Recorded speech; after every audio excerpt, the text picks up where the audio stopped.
Nós vamos então fazer uma oração, vamos iniciar a Santa Ceia dessa noite, que Deus possa abençoar a todos no nome de Jesus Cristo. Amém? Quem quer fazer essa oração inicial pode fazer, fique à vontade. Pai, em nome de Jesus, meu Senhor, nós queremos te agradecer, meu Senhor, por mais um dia, mais um final de semana, Senhor, mais uma semana maravilhosa que o Senhor nos concedeu, Pai. Pai, te agradeço por mais uma oportunidade, o Senhor nos deu, Senhor. Nós não podemos ainda, Senhor, reunir para te agradecer e te louvar e engrandecer o teu nome, Pai. Sim, Deus. Obrigado, Senhor, por tudo. Obrigado, Senhor, que o Senhor tenha abençoado as nossas vidas, meu Pai. O Senhor vem, Senhor, estar conosco a cada dia, Senhor. Pai, que as pessoas que estiver também nos acompanhando, Senhor, que o Senhor tenha misericórdia e guarda a vida deles, Senhor. Amém. Que o Senhor vem falar conosco, meu Pai, através da palavra, através do louvor. Que nós confiamos no Senhor, entregando as nossas vidas nas tuas mãos. Sim, Deus. Obrigada, Senhor, por tudo, meu Deus. Eu te agradeço no nome de Jesus. Amém. Amém.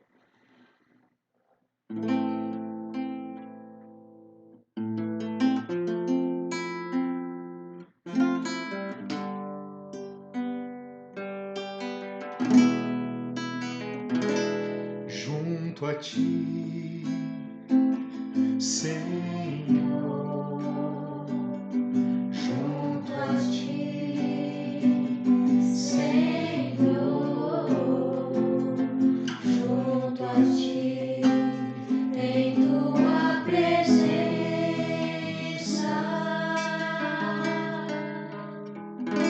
junto a ti, Senhor, junto a ti, Senhor, junto a ti, em tua presença,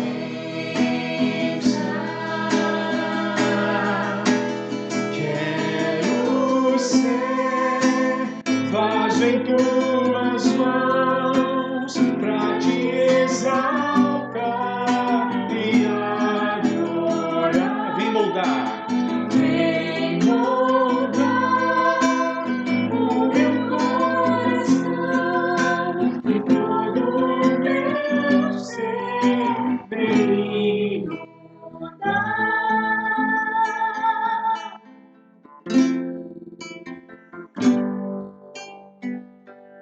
Quero mais, Senhor, muito mais, Senhor. Eu quero mais de tua presença.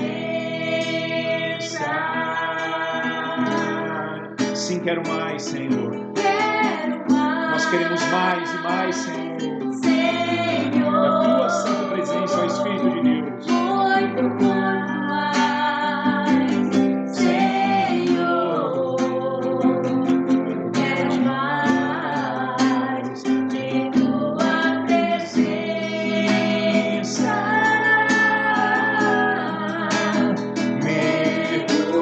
Mergulhar no rio de amor e me embriagar no teu poder, transbordar nas águas do amor, em ti me aconchegar, te conhecer, mergulhar no rio de amor e me embriagar no teu poder, transbordar nas águas do louvor e em ti me aconchegar, te conhecer.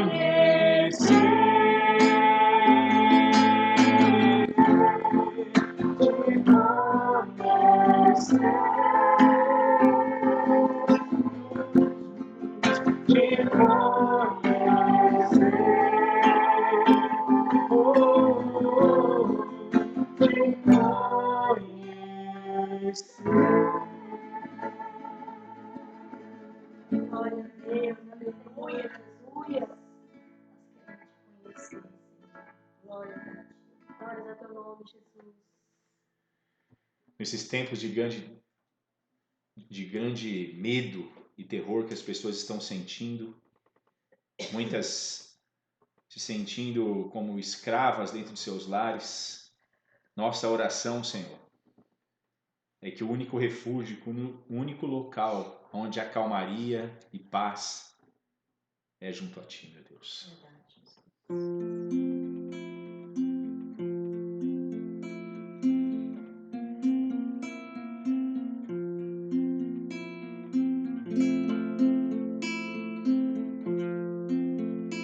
Fazemos deste cântico nossa oração a Ti, Senhor.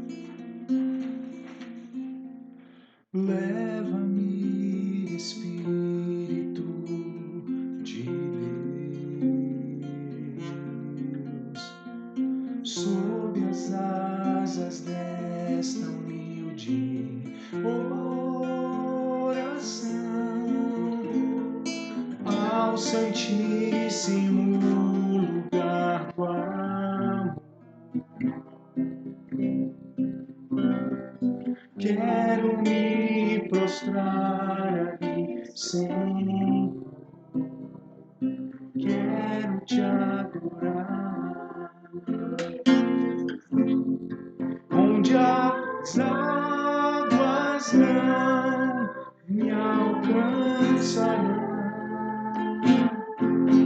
onde a dor não mais me atingirá. Quero estar, Senhor, junto aos teus pés, onde a tua mão me acolherá.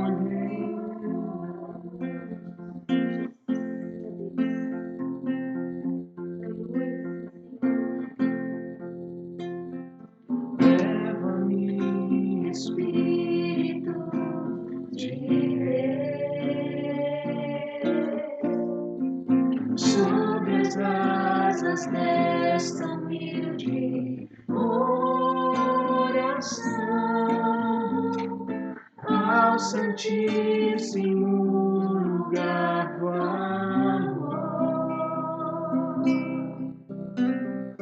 Quero me prostrar ali, Senhor. Quero te adorar.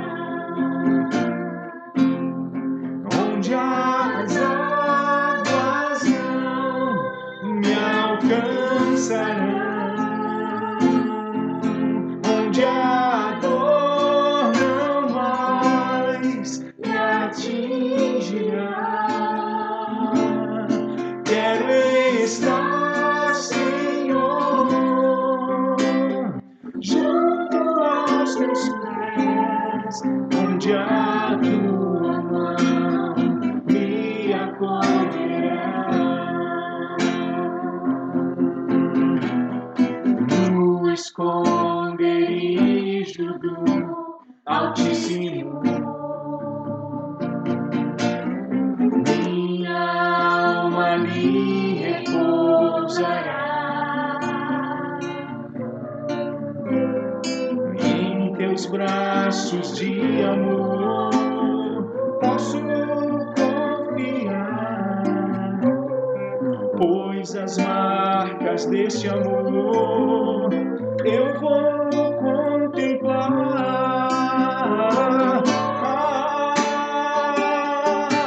Onde as águas não me alcançarão, onde a dor não mais me atingirá. Quero estar, Senhor, junto aos teus pés, onde a tua mão me acolherá, onde a tua mão me acolherá, onde onde a tua mão me acolherá. Glórias a ti, Senhor. Glória Acolherá.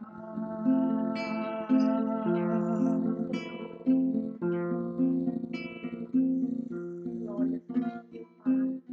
Acolherá. Glórias a ti, Jesus. Obrigado, Jesus. Tudo se resume em 2 mandamentos.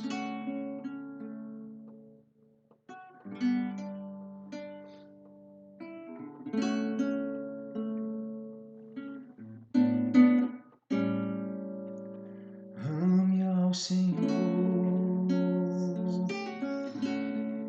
com todo o teu coração, com toda a força e razão, com todo o teu desejar. Ame ao teu próximo como se fosse você, como se a dor que ele sente fosse a que sente você. Ame ao teu próximo como se fosse você, como se a dor que ele sente doesse mais em você.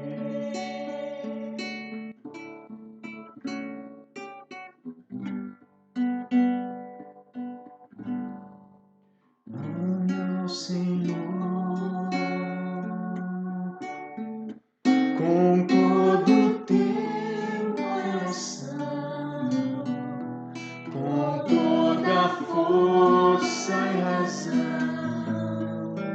com todo o teu desejar. Sim, ame ao teu próximo como se fosse você, como se a dor que ele sente fosse a que sente você. Ame ao teu próximo como se fosse você, como se a dor que ele sente doesse mais em você.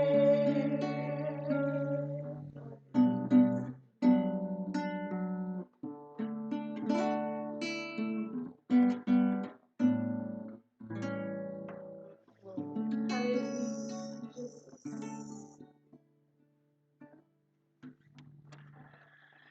Aleluias, glorificado seja o nome do Senhor. Amém, Jesus. Neste momento nós vamos para a palavra de Deus. Onde está o lavador?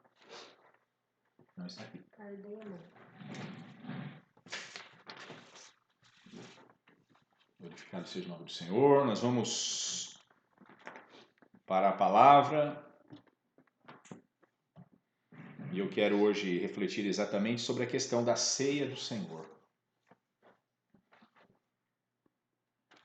O que é a ceia do Senhor? Qual tem sido nossas certezas sobre o que é a ceia do Senhor? Eu vou fazer uma breve oração. Nós vamos direto para a palavra. Senhor Deus Todo-Poderoso, no nome de Jesus, nós te pedimos a revelação, Senhor. Revelação da tua palavra, porque ela é santa. Porque ela é mais elevada do que todos nós. Porque é a palavra que veio dos mais altos céus, inspirada pelo teu Espírito Santo. Então traz a nós revelação nesse momento, compreensão, conhecimento, que venha o quebrantamento do Senhor sobre nós, a repreensão, a correção, a transformação, a mudança, para que estejamos preparados nos dias próximos que virão, porque os tempos que estamos vivendo, Senhor, são tempos maus. No nome de Jesus, fala com a tua igreja neste momento, em nome de Jesus. Amém, Jesus. Amém. Amém. Bom, quando se fala em ceia, as pessoas já pensam, nós estamos aqui com os cálices com o suco da uva e o pão cortado, ou pão partilhado. Mas a partilha do pão, ou do corpo de Cristo, é muito mais do que a separação de um pedaço de pão. É muito mais do que a divisão em partes de um pão. Há muito significado por detrás da partilha do pão. Quando nós vemos aqueles filmes onde Jesus levanta ali o pão e, tendo dado graças, né, ele parte o pão. Quando ele separa o pão, nós vemos que ele dá uma parte daquele pão para cada um dos discípulos, e os discípulos vão fazendo o que com aquele pão? Eles vão partindo cada um pedaço que lhe é correspondente. Então ele passa a maior parte agora para o próximo, e o próximo irmão ali tira aquela parte do pão, e assim sucessivamente, até que Jesus, juntamente ali com todos os seus apóstolos, estivessem cada um com um pedaço de pão na mão. Quando nós vemos essa questão da partilha do corpo de Cristo, a primeira mensagem que é transmitida à humanidade e que é transmitida ao nosso espírito é o quê? É a representação do maior amor já conhecido. Porque, antes de tudo, o corpo é o corpo de Cristo, é a carne de Cristo que foi partilhada, que foi moída para nos salvar de nossos pecados. Jesus foi literalmente moído por causa das nossas transgressões, por causa dos nossos pecados. Não pus para gravar. Então, esse aspecto fica claro na mente dos irmãos? Amém. Eu vou fazer uma recapitulação aqui, porque nós não estávamos gravando. Eu quero gravar essa mensagem, porque eu sei que ela pode trazer edificação. A partilha do corpo de Cristo é muito mais, amados, do que a divisão do pão, do que um momento onde alguém vai lá e nos serve com um pedaço de pão e nós o comemos. Quando Jesus partiu o pão e deu as partes para os apóstolos partirem também, partilharem entre si, ele estava ali declarando o seu amor que estava sendo derramado por meio da sua carne. E ele então é moído pelas nossas transgressões, como já bem havia profetizado o profeta Isaías. E nós vemos pelas Escrituras que literalmente Cristo foi nos dado mesmo pelo Pai, para que nós partilhássemos ele, não para que ele fosse dado a uma só criatura, mas para que todas as criaturas do universo fossem beneficiadas pela sua vida. E a sua vida estava representada na sua carne, porque olha só, você está me vendo, eu estou vendo aqui minha família, e não estou vendo a carne, estou vendo aqui o tabernáculo, o corpo. E é exatamente isso que Jesus fez, ele entregou completamente este corpo. E nós vemos aqui no primeiro texto que eu quero ler com os irmãos, em João 3,16, o texto áureo da Bíblia.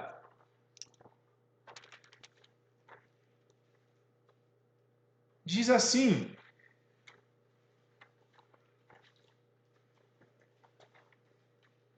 João 3,16, porque Deus amou o mundo de tal maneira que deu o seu Filho unigênito, para que todo aquele que nele crê não pereça, mas tenha a vida eterna. Porque Deus enviou o seu Filho ao mundo não para que condenasse o mundo, mas para que o mundo fosse salvo por ele. Veja, Deus deu o seu Filho, deu o corpo, a carne, a vida, o sangue, a alma, o espírito, deu o seu Filho plenamente para que nós pudéssemos alcançar graça, para que nós pudéssemos alcançar o perdão dos nossos pecados. Então a primeira coisa que nós precisamos entender, que este pão partido, esta partilha do pão, significa um amor profundamente derramado por cada um de nós. Este amor precisa ser conhecido, esse amor precisa ser sentido, esse amor precisa ser experimentado. Não é um amor meramente filosófico, que está, vamos dizer assim, acolhido pela religião, trancado dentro de uma biblioteca, em um livro, ou num altar de uma igreja. Não, este amor tem que chegar até nós, tem que nos inundar. Nós temos de ser submergidos neste amor, experimentar, desfrutar, sentir a grandeza deste amor. Permitir que este amor nos inunde de tal forma que nós nos sintamos constrangidos com os pensamentos inundados do grande e terrível sacrifício que Jesus fez por cada um de nós. Então não é simplesmente o dia da ceia, o dia de comer um pedaço de pão. É um pão que tem uma representação de uma glória, de uma doação, de um amor jamais conhecido como foi o de Cristo por cada um de nós. Imagine um homem que nasceu neste mundo com um único propósito: dar a sua vida por nós. Só esse propósito, não tinha mais nenhum outro. O propósito dele não era aprender, não era construir, não era casar, não era viajar. A mente de Jesus estava impermeada pelo amor, pelo sacrifício, pela doação. Ele era uma pessoa que tinha como alvo salvar os pecadores que estivessem neste mundo. Então veja, sempre que participarmos da ceia, nós estamos participando de uma reunião de amor, de uma verdadeira celebração do amor, um amor inigualável, um amor incomparável que nós temos recebido de Deus, amém? Próximo texto que eu quero ler com vocês está em 1 Coríntios 11.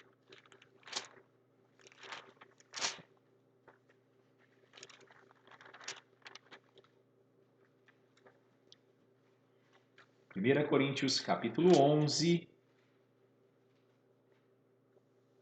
versículo 26. Porque todas as vezes que comerdes este pão e beberdes este cálice, anunciais a morte do Senhor até que venha. Veja a certeza de Paulo. Até que ele venha, vocês devem anunciar. Porque um dia ele virá, aí não precisará mais anunciar. Quando ele vier, vocês não vão precisar mais de tomar um pouco de suco de uva e comer um pedaço de pão. Porque aí vocês estarão diante do Cordeiro Santo de Deus. Mas até que isso aconteça, é necessário que vocês, em memória dele, em lembrança do que ele fez por vocês, estejam participando uns com os outros, sempre tendo como compreensão, como revelação, como discernimento, que participar da ceia é um convite, é um mandamento, é uma ordenança a pregarmos o Evangelho de Jesus Cristo aos homens. Todas as vezes que nós comemos deste pão e bebemos deste cálice, nós devemos anunciar a morte, o sacrifício de Jesus, até que ele retorne, até que ele, como disse Paulo, venha. Então, a participação de cada um de nós, do pão e do cálice com o fruto da vide, é uma injeção de ânimo, deve ser uma injeção de coragem, de força, de fé, para que possamos, apesar das circunstâncias, a tempo ou fora de tempo, levar o evangelho de Jesus Cristo. E levar o evangelho nada mais era do que o quê? O que Jesus fez. Ele partilhou o pão e deu o pão, que era o corpo dele, para os discípulos. E quem são os discípulos hoje? Nós. E o que nós devemos fazer? Levar este pão, levar Cristo às pessoas. Então, comer um pedaço de pão é uma representação do evangelismo sagrado, daqueles que têm os pés formosos por anunciarem a paz. A paz aqui não é a paz da bandeira branca, é a paz da reconciliação de quem havia se tornado inimigo de Deus por causa de seus pecados e agora, pelo sacrifício de Jesus, podem novamente se achegar a Deus em paz, como amigos de Deus, sem temor. Sem temor, obviamente, no sentido de não querer fugir mais dele, mas saber que ele está de braços abertos, nos aguardando. Um terceiro ponto aí mesmo em 1 Coríntios, agora no capítulo 12, é o versículo 27. Ora, vós sois o corpo de Cristo e seus membros em particular. Terceiro ponto. Quando nós participamos do sangue do corpo de Cristo, nós estamos sendo honrados. Já parou para pensar nisso? Por que nós estamos sendo honrados?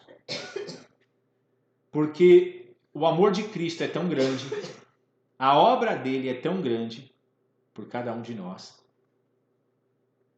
que a ceia, que era símbolo da vida dele, agora se torna símbolo da igreja dele, porque ele chama a igreja dele de corpo dele. E se ele partiu o corpo dele e fez com que aquele pedaço de pão fosse sendo dividido para que outros alcançassem, então a missão de honra da igreja é crescimento. É crescer, como todo corpo deve desenvolver. E o único meio dela crescer é levando Cristo às nações. É levando Cristo às pessoas que nós conhecemos. Então, imagina que honra, porque hoje nós somos chamados do corpo de Cristo. Nós estamos participando agora do corpo e do sangue de Cristo. Então, nós estamos participando da honra de fazer parte da noiva de Cristo, do corpo de Cristo, a Igreja Santa de Deus. Que coisa maravilhosa. Aquele pedaço de pão representa a carne de Cristo, o corpo de Cristo, e representa eu e você. Então isso tem um significado muito grande. Isso significa que o Senhor está em nós e nós estamos nele. Nós somos um com ele. O alvo de Jesus era nos tornar um com ele, assim como ele é um com o Pai. E isso se torna uma realidade absoluta quando nós participamos da ceia. Porque nós relembramos que o pacto que ele fez conosco nos torna um nele. Ou um com ele. No Pai, um com o Espírito Santo, um com Deus. Um quarto ponto ainda em Coríntios, 1 Coríntios capítulo 10, versículo 16.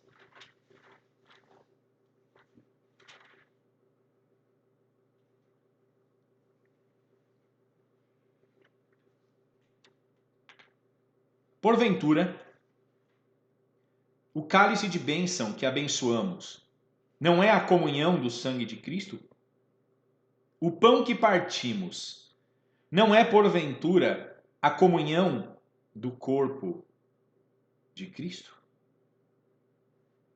O que Paulo está dizendo aqui? Ele está falando quando nós participamos do sangue, do cálice, como ele disse, e do pão, nós estamos afirmando que nós fazemos parte da família de Deus. Porque ele usa a expressão comunhão. E essa expressão comunhão, vinda da boca de Paulo, diz respeito ao Espírito Santo. Quando nós, um exemplo, eu estou aqui, nós estamos em Bragança Paulista. Os irmãos estão assistindo aí ao redor do Brasil, em outras partes talvez do mundo. Quando nós estamos participando, nós nos fazemos um, misticamente, espiritualmente falando, nós nos tornamos um na família de Deus.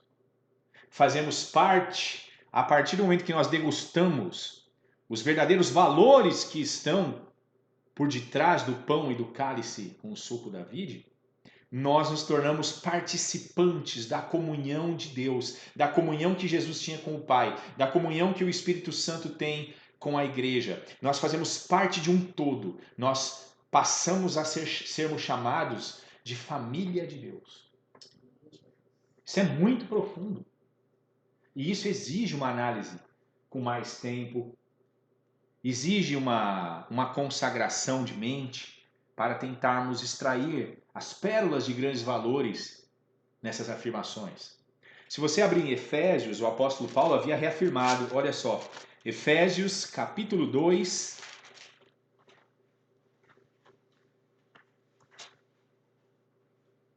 versículo 14 em diante. Não, vamos colocar o versículo 13 em diante. Olha só para vocês verem. Efésios 2, 13 em diante. Mas agora, em Cristo Jesus, vós que antes estáveis longe, já pelo sangue de Cristo chegastes perto. Olha aqui. Porque Ele é a nossa paz, o qual de ambos os povos fez um, e derribando a parede de separação que estava no meio, na sua carne, desfez a inimizade, isto é, a lei dos mandamentos que consistia em ordenanças, para criar em si mesmo, dos dois, um novo homem, fazendo a paz e pela cruz reconciliar ambos com Deus em um corpo, matando com ela as inimizades.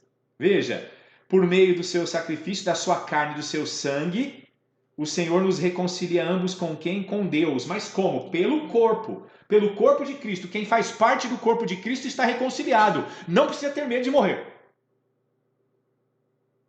Se morrer, está salvo. Se está em Cristo, se está vivendo a vontade de Deus e participa do corpo de Cristo e do sangue de Cristo, já está, como Paulo disse, fazendo parte do corpo, unido. Não há mais inimizade. E aí o texto continua. E vindo ele, evangelizou a paz a vós que estáveis longe e aos que estavam perto.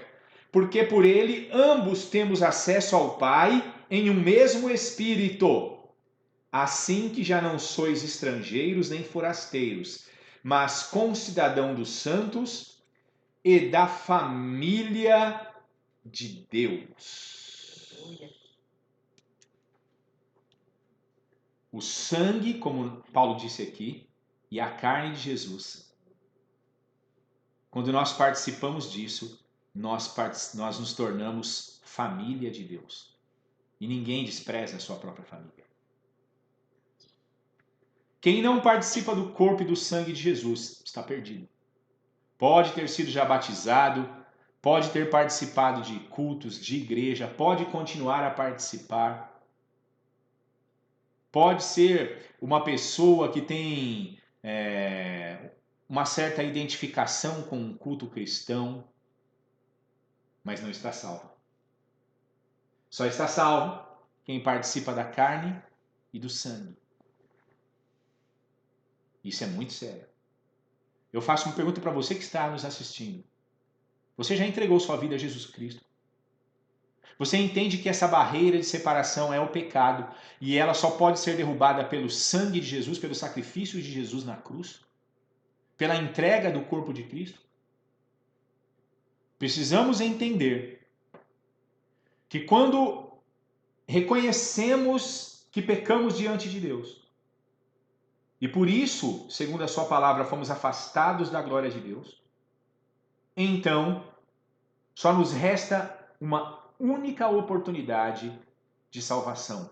Só há um meio, só há uma forma de se chegar ao Pai. É por meio de Jesus Cristo, o Salvador.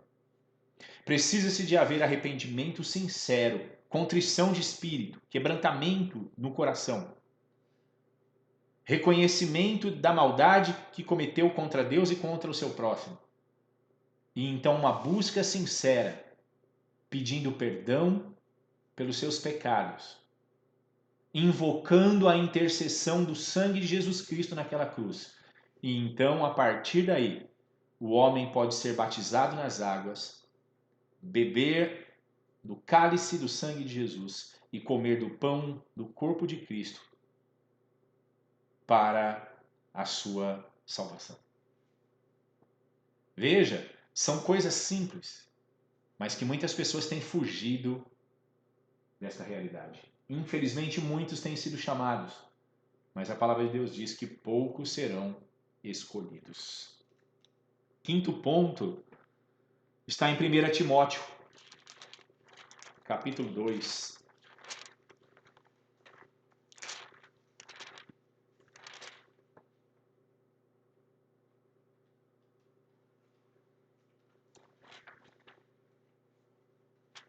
Versículo 6. Eu vou ler o versículo 5 para contextualizar.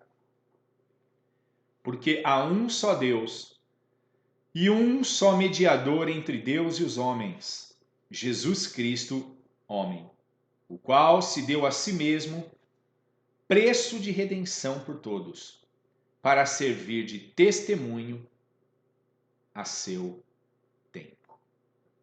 Sempre que nós partilhamos o corpo de Cristo, nós temos que ter a plena certeza da esperança da vida eterna. Por quê?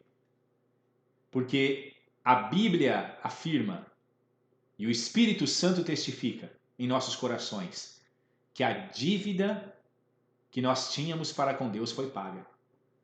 Totalmente. Quando Jesus estava na cruz e ele disse está consumado, ele estava dizendo, eu paguei o preço. Todo. Não há juros, não há pegadinha, não há resíduos futuros, não. Todas as nossas culpas, toda a dívida que tínhamos com o Senhor foi paga pelo nosso Senhor Jesus Cristo. Só que o preço foi o mais caro, o mais alto, preço de redenção. E foi o preço de sangue, preço de vida que Ele deu por cada um de nós. É bom nós termos essa convicção, porque tem muitas pessoas que são cristãs, que até buscam viver uma vida agradável a Deus e têm medo de morrer. Eles têm medo de serem, de repente, pegos por alguma questão que eles não sabiam. Por algum erro que talvez eles tenham cometido e eles pensam que eu talvez não tenha pedido perdão especificamente para Deus. Deixa eu te dizer uma coisa. Não é a nossa justificativa ou não é a nossa confissão ou o quanto ela é específica em cada um dos pecados que nós cometemos que vai nos salvar. Toda a confissão, ou a menor das confissões, denota o quê? Que nós somos culpados. É para isso que serve a confissão e não para sermos salvos. A confissão não é para salvar o homem. A confissão é para condenar o homem. É para que o homem se sinta culpado. É para que o homem reconheça a sua culpa. Então, eu posso ter cometido 10 mil pecados e talvez eu tenha confessado 100 para Deus. Mas os outros 9.900 pecados? Eu não tenho que confessar um a um? Não. Não é uma questão de confessá-los. O que Deus espera de mim, de você, de nós, é o arrependimento dos 10 mil pecados. É o arrependimento. É o sentir o azedo, a repugnância, a vergonha de termos feito o que nós fizemos no passado. É sentir nojo do que nós praticamos diante do Senhor, que o desagradou profundamente. Passa a mão aqui. Não para não. Amém? Dá para compreender? Eu vou dar um exemplo bíblico de que não é a confissão que Deus espera, mas é a mudança de coração. Vocês lembram do filho pródigo? O filho pródigo fez algo terrível, hein? ele desprezou o amor que o pai tinha por ele. Ele, de certa forma, vamos dizer assim, não só ignorou o pai e o desprezou, como ele afrontou seu pai quando ele disse: eu quero a minha herança. Como que um filho pode pedir a herança para o pai que ainda está vivo? É uma afronta muito grande. E quem era o filho pródigo? Nós. Nós demos as costas para Deus.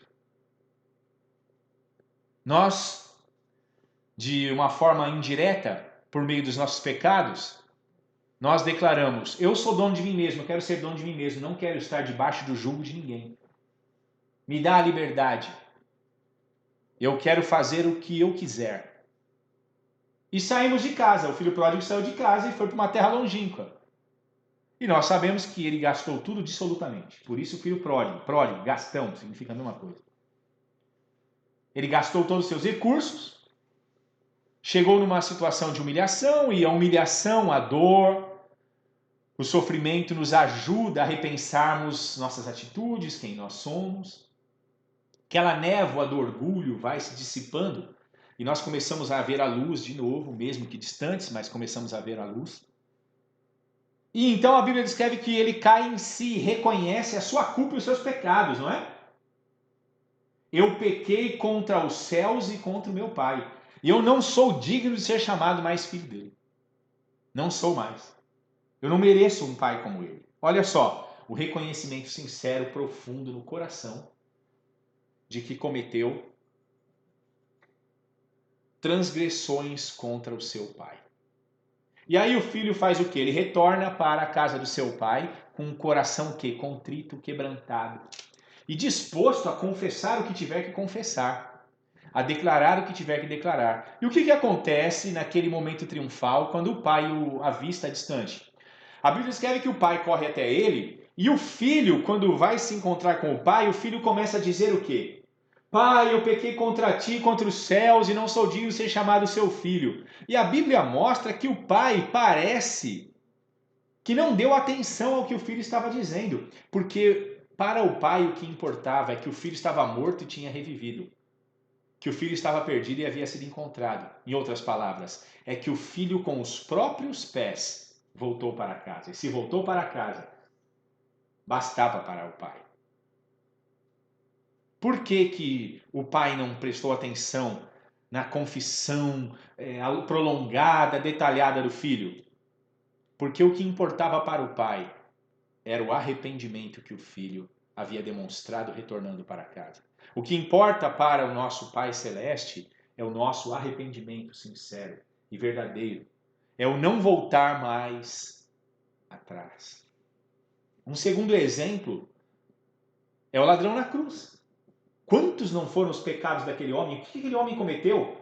E qual foi a confissão dele para Jesus? Indiretamente e publicamente ele disse para as pessoas que estavam aos pés da cruz e para o outro ladrão que estava rejeitando e desprezando Jesus, de certa forma afrontando Jesus, ele disse: nós estamos aqui porque merecemos. Olha só, ele estava dizendo: eu mereço porque eu sou pecador, porque o que eu fiz é digno de morte. Eu sou o culpado. Nós fizemos isso, nós merecemos estar na cruz. Mas ele nada fez. Quer dizer, mas Jesus é santo, é justo. Ele não merece estar aqui. E aí, o que foi que este homem disse? Ele olhou para Jesus e falou: Senhor, perdoa, porque eu matei, porque eu roubei, porque eu fiz isso, porque eu fiz aquilo. Aquilo ali já estava provado, ele estava pregado na cruz. Aquilo ali era a condenação dele. Mas quando ele declarou para o Senhor Jesus: lembra-te de mim quando entrares no teu reino, ele afirmou a fé no reinado de Jesus. Chamar Jesus de rei naquela circunstância denotava que aquele homem conhecia a lei e sabia que Jesus era o Messias. E por isso pediu para que Jesus se lembrasse dele no reino dele. Veja, a fé daquele homem foi tão grande que ele acreditava que o reino de Jesus não era neste mundo, mas era depois da morte. O homem acreditava ainda na vida após a morte. O pesar no coração dele fez com que ele fosse aceito. Deixa eu te dizer uma coisa. Se você realmente, como nós lemos aqui em 1 Timóteo 2, ao qual deu a si mesmo preço de redenção por todos, para servir de testemunha a seu tempo. Se você tem Jesus Cristo como teu Senhor e Salvador, você foi batizado nas águas, se você já confessou os seus pecados a Deus, se você se arrependeu de verdade no mais profundo do seu coração, não há o que temer. Não há o que temer. Se formos acometidos das mais terríveis pragas, se formos arrastados por algozes, se formos de alguma forma perseguidos e mortos por causa da nossa fé, nada disso mais poderá nos separar do amor de Cristo. O amor de Deus, ele foi, como o texto diz aqui, pago um alto preço para que chegasse até nós. Todas as barreiras que nos separavam do pecado foram derrubadas pelo poderoso e único e eterno sacrifício de Jesus Cristo por nós. Se você crê em Jesus de todo o seu coração, você está salvo. E é salvo para sempre.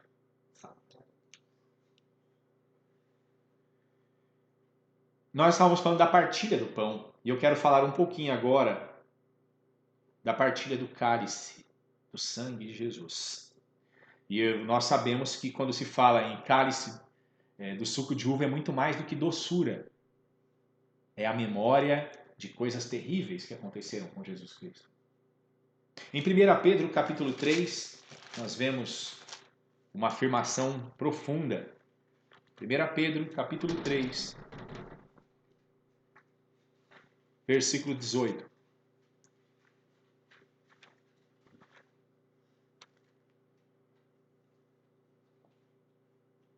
Porque também Cristo padeceu uma vez pelos pecados, o justo pelos injustos, para levar-nos a Deus, mortificado na verdade na carne, mas vivificado pelo Espírito. Primeiro ponto. Ali, naquela cruz, o sangue mais puro dentre todos os homens que já vieram para este mundo foi derramado. O sangue mais puro. Você sabe que existe muito esse negócio de sangue puro no reino animal. Pelo menos os homens interpretam assim. Aquele boi lá, aquele outro animal é raça pura, quer dizer, o sangue dele é puro, não há nenhuma mistura com outras raças, a raça pura mesmo. E quando nós olhamos para Jesus, o seu sangue, nós estamos diante do sangue mais puro do mundo. Imagina quem viu o sangue de Jesus jorrando. Imagina aqueles terríveis soldados romanos quando chibatavam Jesus, o corpo de Jesus, e o sangue espirrava sobre eles. Eles nem imaginavam que aquele sangue era o sangue mais puro de todos os tempos. Aquele sangue carmesim era um sangue de um homem que nunca cometeu um pecado, nem por atitudes diretas, nem indiretas, nem físicas, nem por meio de pensamento. Nunca, desde o dia em que nasceu até o dia que morreu, nunca, jamais ele cometeu um pecado. Imagina uma coisa dessa. Imagina um homem quando falava Pai, sem nunca ter pecado. Nunca. Nenhum tipo de pecado. Nenhum pensamentozinho sequer. Agora ele foi tentado com as mesmas tentações que eu e você que nós somos. Só que ele não cedeu a nenhuma delas, diferentemente de nós que já cedemos para muitas. Por isso fomos condenados e por isso carecemos da graça, da redenção do sangue de Jesus Cristo. E quando nós olhamos para o cálice, veja, olha, o cálice tem uma cor forte, porque nosso sangue é assim, é escuro, né? Quando ele jorra muito, a gente vê que é assim. É terrível isso. Não sei se os irmãos lembram de um caso que teve alguns anos atrás, de uma moça que por causa de um retrato falado, ela foi assassinada, linchada numa comunidade, apedrejada, espancada, injustamente. Por quê? Porque ela nunca tinha feito nada para ninguém. Só por causa de um retrato falado, por causa de uma página tendenciosa no Facebook, pessoas acabaram achando que era ela, cercaram ela e aconteceu o quê? A mataram. Olha, sinceramente, imagine os pais daquela moça que foi linchada. Você imaginar que a sua filha pisaram no rosto dela, chutaram ela, estrangularam, esfolaram e jogaram pedras depois no corpo dela, apedrejaram ela, destruíram o corpo dela. Uma pessoa inocente. Se já nos causa repugnância, repulsa por um ato tão covarde como esse, imagina os céus, os anjos, contemplando Jesus Cristo sendo esfolado vivo, pregado na cruz e morrendo injustamente. Então não existe nada mais terrível, e é isso que nós temos que lembrar quando olharmos para o cálice de sangue, nada mais terrível do que uma pessoa pagar com a própria vida o erro de outros. Não existe. A maior de todas as injustiças recaiu sobre Jesus, para que a maior, a mais excelsa de todas as justiças recaísse sobre nós. Isso é a representação do sangue de Jesus. Em Colossenses, um segundo ponto sobre o sangue, Colossenses 1.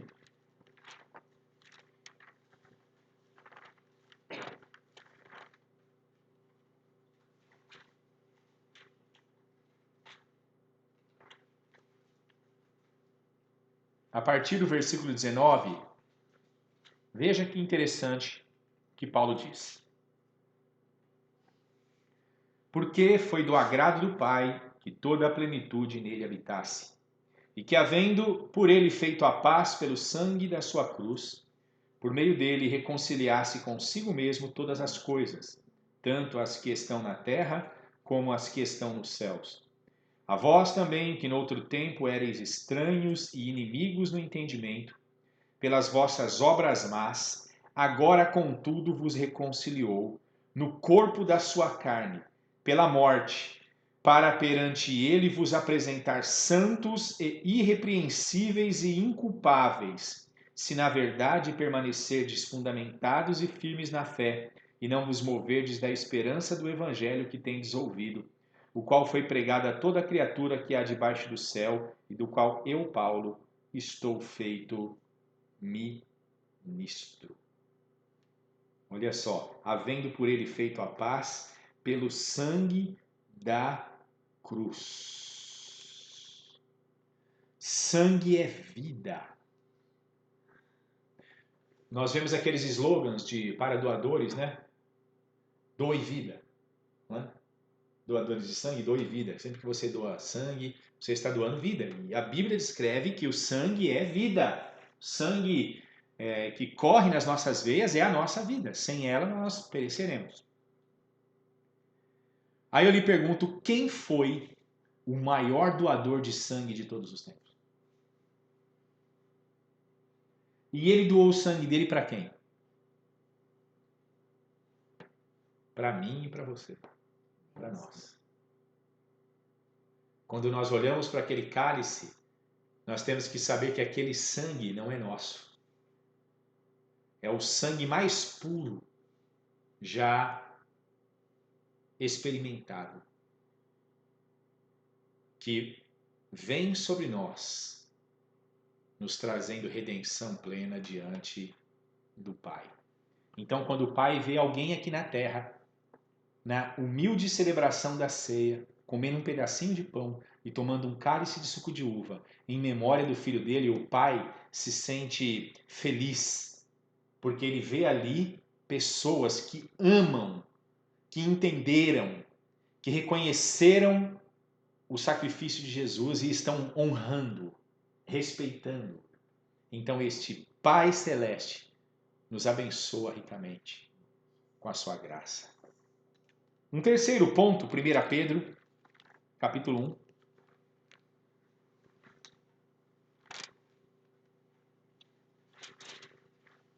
Versículos 18 e 19.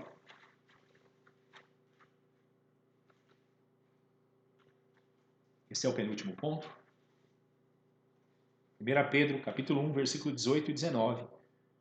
Diz assim: sabendo que não foi com coisas corruptíveis como prata ou ouro que fostes resgatados da vossa vã maneira de viver, que por tradição recebestes dos vossos pais, mas com o precioso sangue de Cristo, como de um cordeiro imaculado e incontaminado.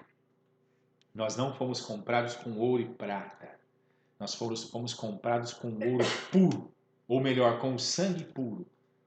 Com o sangue, como o texto diz aqui, como de um cordeiro imaculado e incontaminado, quer dizer, totalmente puro.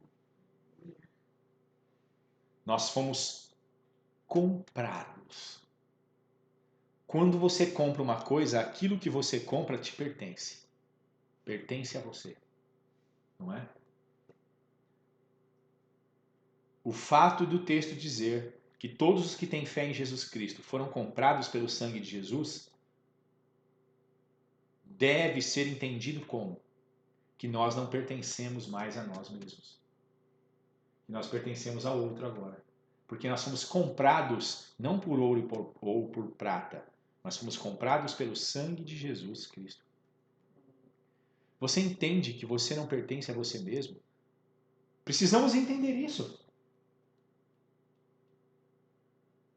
Quando eu entender, quando eu viver de forma consciente, na certeza de que não pertenço mais a mim mesmo, todos os melindros da vida, todas as chatices, todas as murmurações, o egoísmo, o orgulho, tudo isso tem de morrer.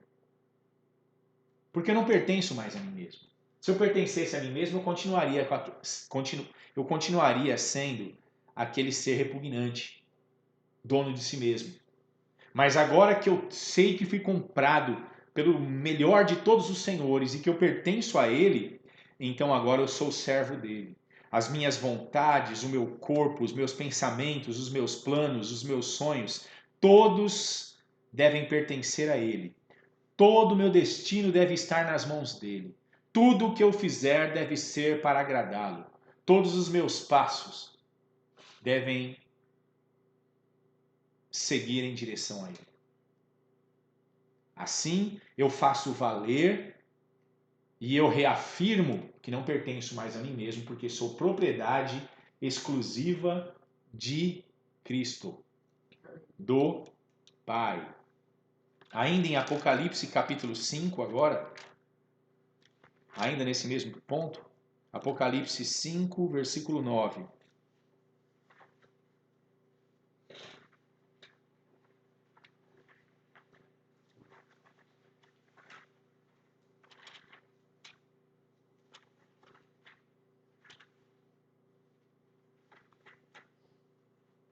E cantavam um novo cântico, dizendo: digno és de tomar o livro e de abrir os seus selos, porque foste morto e com o teu sangue compraste para Deus homens de toda a tribo e língua e povo e nação. E para o nosso Deus os fizeste reis e sacerdotes, e eles reinarão sobre a terra. Olha só, os seres celestes, os anjos, os animais, os seres viventes, os anciãos, eles disseram: olha, Jesus é digno porque ele comprou os homens lá de baixo da terra com o sangue deles, com o sangue dele. Eles pertencem a Deus hoje porque foram comprados por Jesus Cristo pelo seu sangue. Então, quando nós olharmos para o cálice, devemos recordar que foi o preço da nossa compra. Quem participa do sangue tem que ter consciência que é escravo. Isso é discernir o sangue de Jesus. Isso é discernir o corpo. É um escravo de Deus. É propriedade de Deus. Não manda mais no seu próprio nariz, como muitos dizem. Não é mais dono de si mesmo.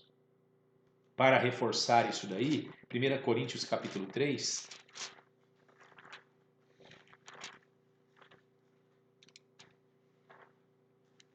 Primeiro, 1 Coríntios.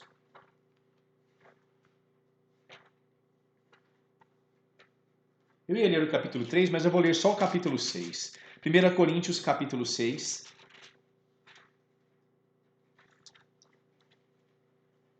Versículo 19 e 20.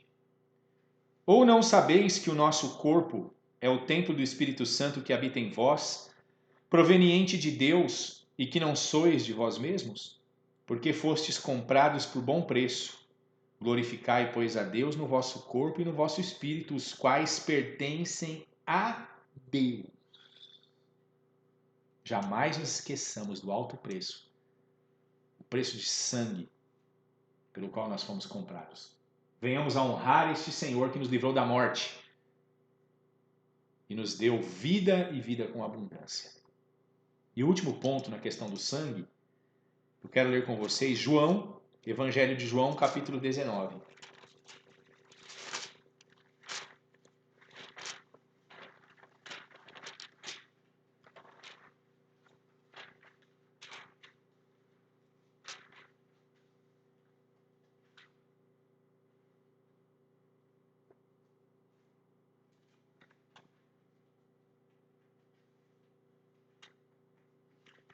Glória a Deus.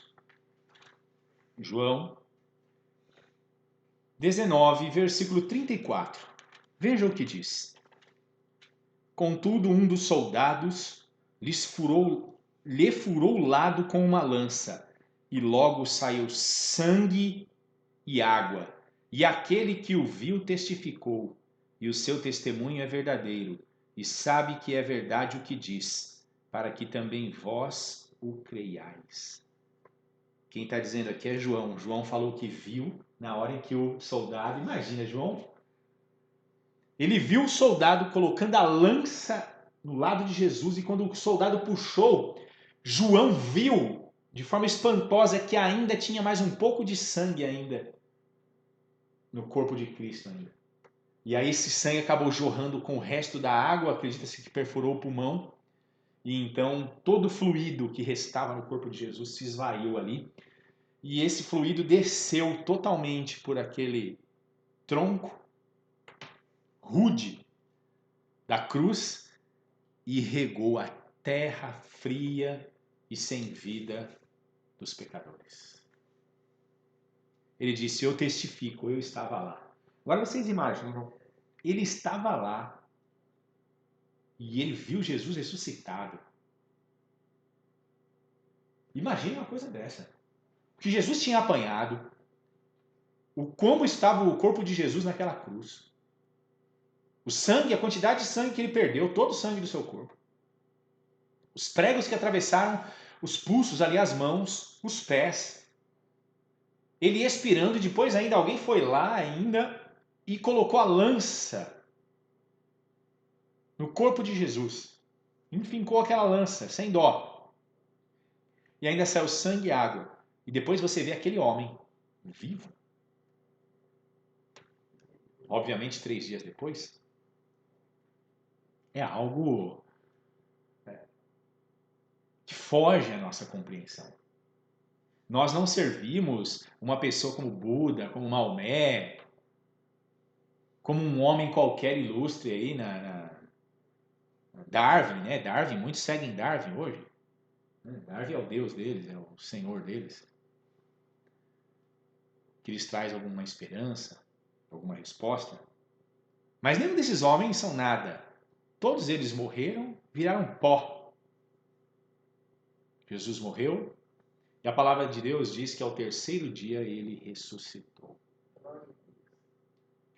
O sangue ali de Jesus, quando caiu, foi violenta aquela cena, molhou todas aquelas pedras e aquele chão cheio de terra.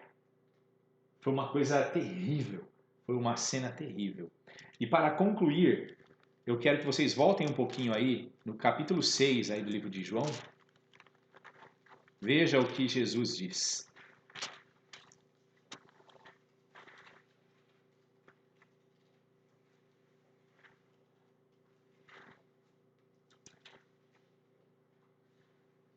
João capítulo 6, versículo 53 em diante.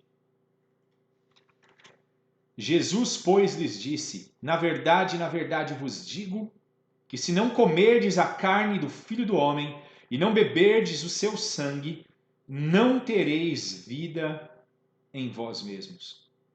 Quem come a minha carne e bebe o meu sangue tem a vida eterna, e eu o ressuscitarei no último dia.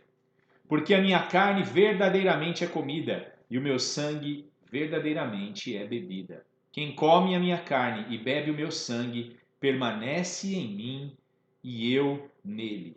Assim como o Pai que vive me enviou, e eu vivo pelo Pai, assim quem de mim se alimenta, também viverá por mim. Este é o pão que desceu do céu.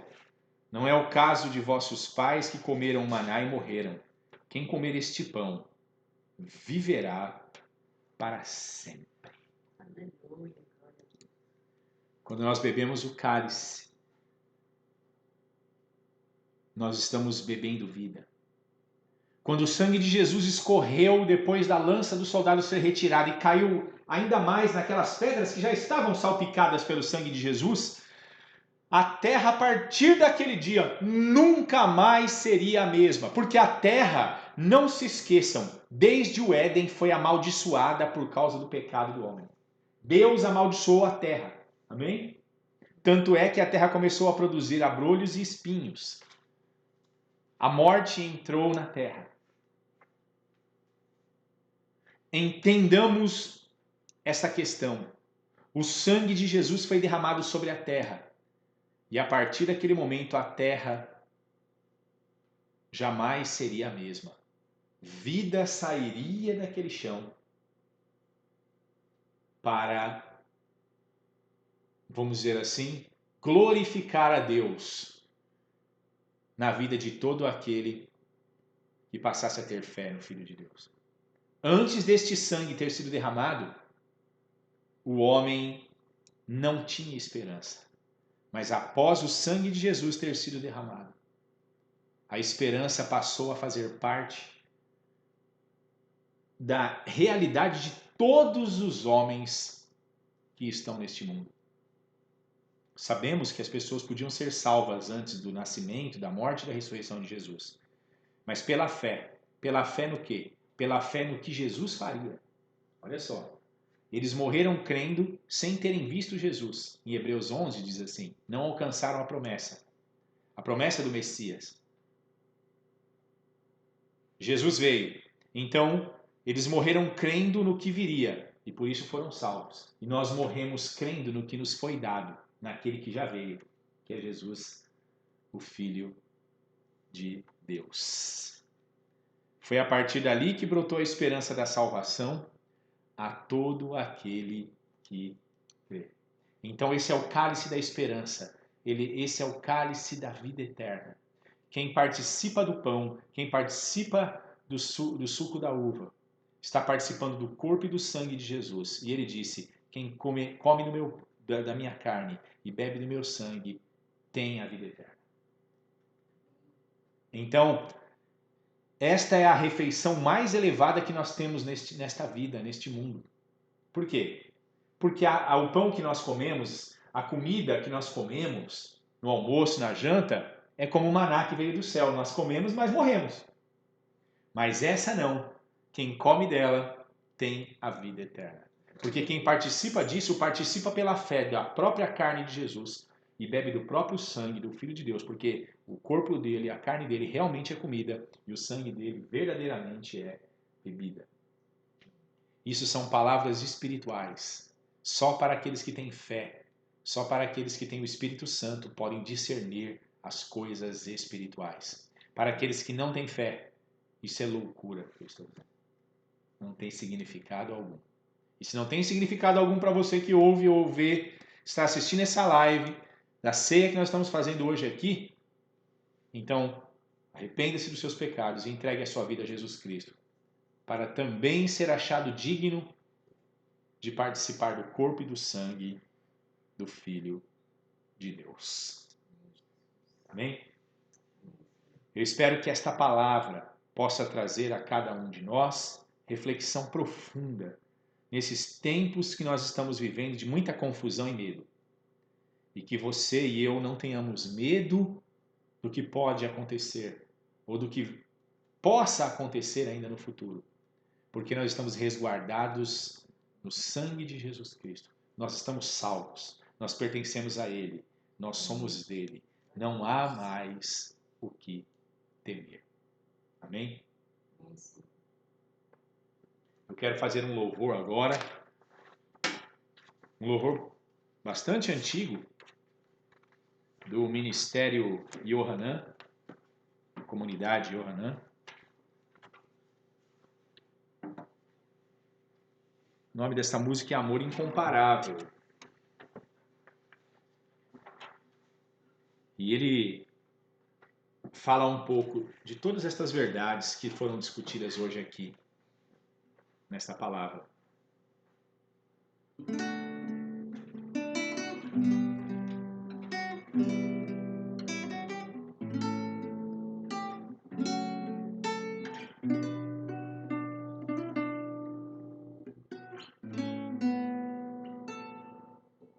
As lágrimas que saíram dos olhos de Jesus desceram corpo machucado até chegar aos pés da cruz. Negava um sono frio, onde o mundo era vazio, e a semente do amor precisava do calor do meu Jesus.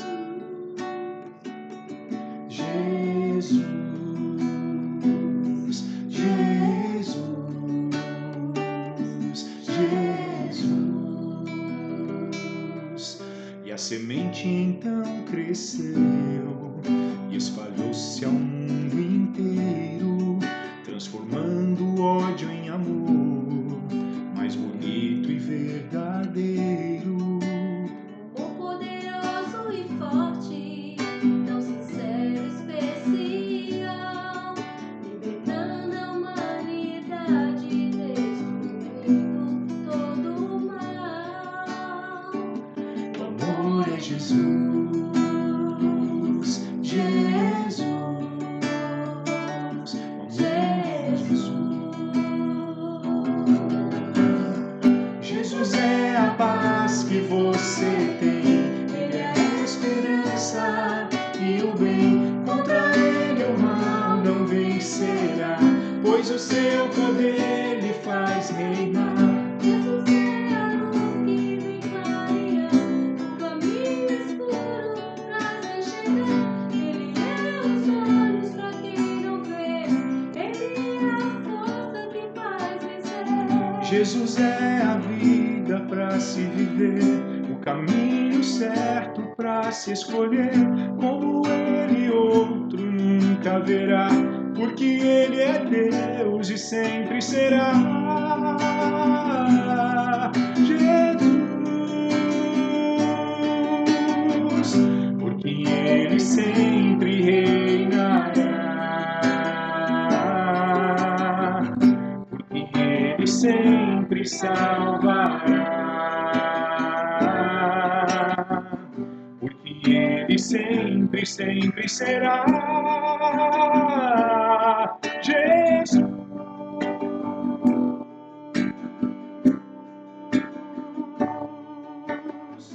ele é Jesus, ele é o Senhor, ele é o poder, porque ele é Deus. Ele é Jesus, ele é o Senhor, ele é o poder.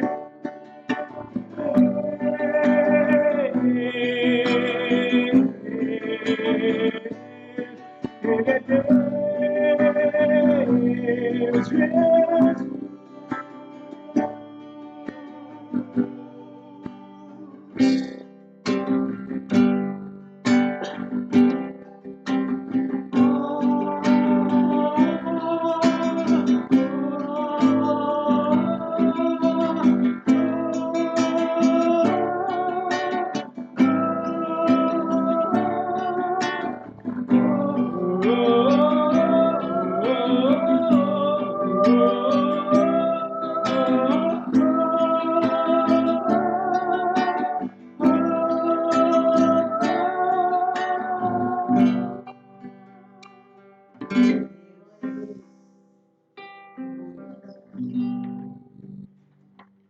Glórias ao Pai, ao Filho e ao Espírito Santo de Deus.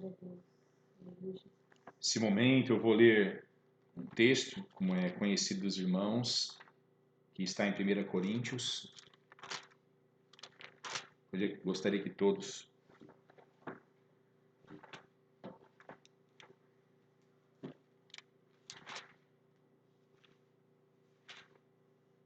capítulo 11,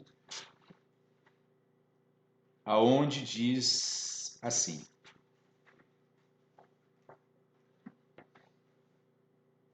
1 Coríntios capítulo 11, versículo 23.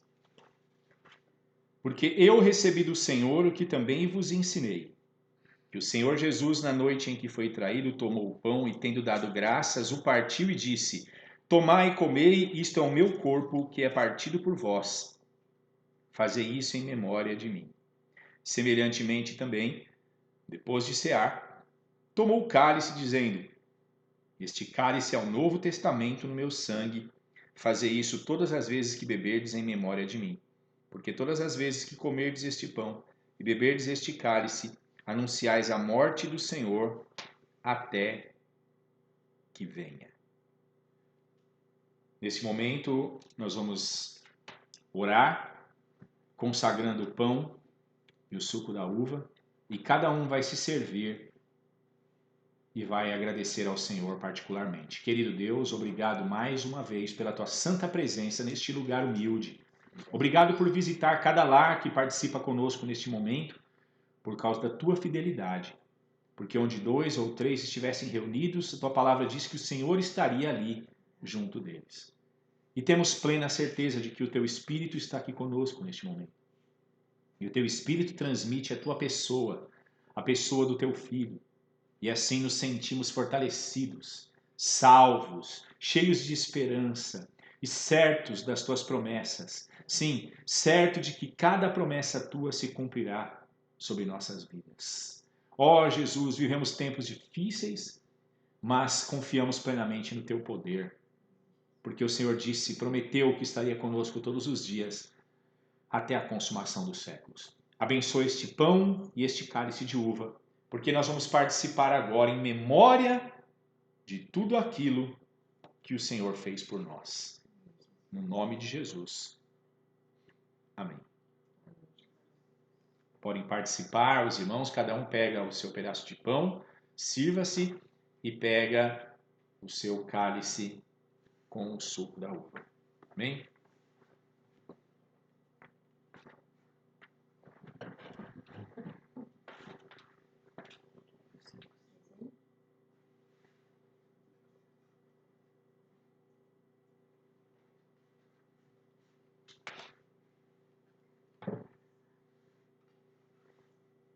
Eu hoje cearei com Jesus,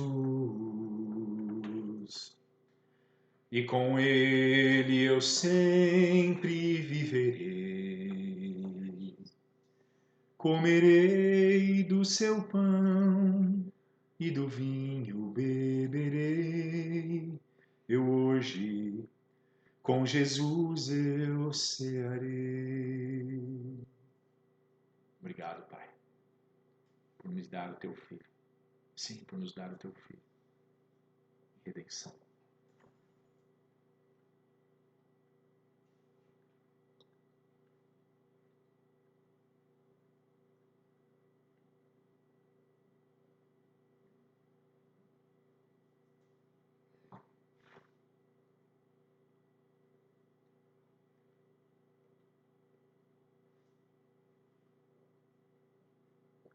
Obrigado, Jesus, pelo teu sangue carmesim derramado pelos nossos pecados. Obrigado por nos amar até o fim.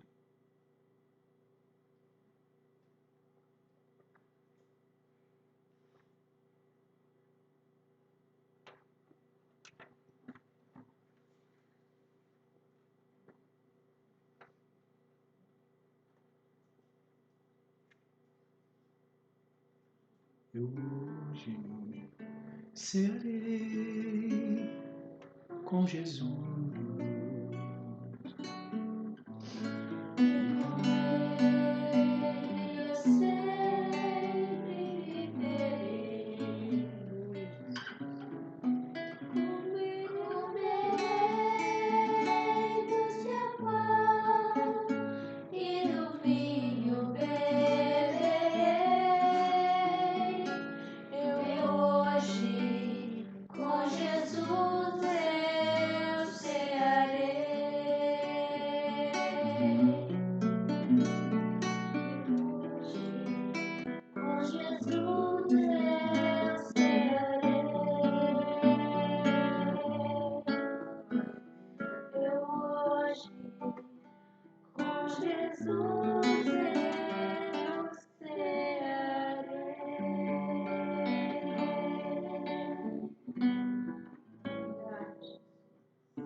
Glorificado seja o nome do Pai, do Filho e do Espírito Santo de Deus.